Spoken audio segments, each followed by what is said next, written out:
Hi guys, welcome to today's video. ನಾವು ಇವತ್ತು ಆರುಷ್ ಅವ್ರ ಸ್ಕೂಲ್ಗೆ ಹೋಗಿದ್ವಿ. ಮೈಸೂರಲ್ಲಿ ಹೆಬ್ಬಾಳರಿರೋ ಸ್ಕೂಲು. ಆ ಸ್ಕೂಲಲ್ಲಿ ಅವ್ರದ್ದು 3rd class parent teachers meeting ಇತ್ತು ಇವತ್ತು. ಆರುಷ್ ಜಾಯ್ನ್ ಆಗಿ ಈಗ ಸ್ಕೂಲ್ ಜಾಯ್ನ್ ಆಗಿ ಆಲ್ಮೋಸ್ಟ್ 1 ಮಂತ್ ಆಯ್ತಲ್ಲ, 1 ಮಂತ್ ಮೇಲಾಯಿತು. ಆದರೂ ಅವನು ಟೆಸ್ಟ್ಸಲ್ಲೆಲ್ಲ ಚೆನ್ನಾಗಿ ಮಾಡಿದ್ದಾನೆ.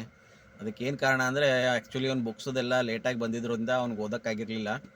ಬಟ್ ಸ್ಟಿಲ್ ನಾವು ಅವ್ರ ಟೀಚರ್ ಪ್ರಕಾರ he has coped up well till ನಾವು. ಅದಕ್ಕೋಸ್ಕರ ಪೇರೆಂಟ್ ಟೀಚರ್ ಮುಗಿಸ್ಕೊಂಡು ಈಗ ಮನೆಗೆ ಹೋಗ್ತಾ ಇದ್ದೀವಿ ಫ್ರೆಂಡ್ಸ್. ಈಗ ಆರುಷ್ ಏನೋ ಹೇಳ್ಬೇಕಂತ ಇದ್ದಾನೆ, ಮಾತಾಡಿ. ನಾವು ಒಂದು ವಿಡಿಯೋ ಅಪ್ಲೋಡ್ ಮಾಡಿದ್ದೀವಿ. ಅದ್ರೊಳಗೆ ನಾನು ಎಲ್ಲ ಟ್ರಿಕ್ಸ್ ಹೇಳುತ್ತೀನಿ, ಆದರೆ ಅದಕ್ಕೆ ಸಬ್ಸ್ಕ್ರೈಬ್ ಮಾಡಬೇಕು, ವಿಡಿಯೋ ಜಾಯಿನ್ ಮಾಡಿ. ಓಕೆ ಗೈಸ್, ಇವತ್ತಿನ ವಿಡಿಯೋ ಇಷ್ಟೇ. ದಯವಿಟ್ಟು ನಮ್ಮ ಚಾನಲ್ ಇಷ್ಟ ಆದರೆ, ವಿಡಿಯೋ ಇಷ್ಟ ಆದರೆ ಲೈಕ್ ಮಾಡಿ, ಸಬ್ಸ್ಕ್ರೈಬ್ ಮಾಡಿ. Thank you.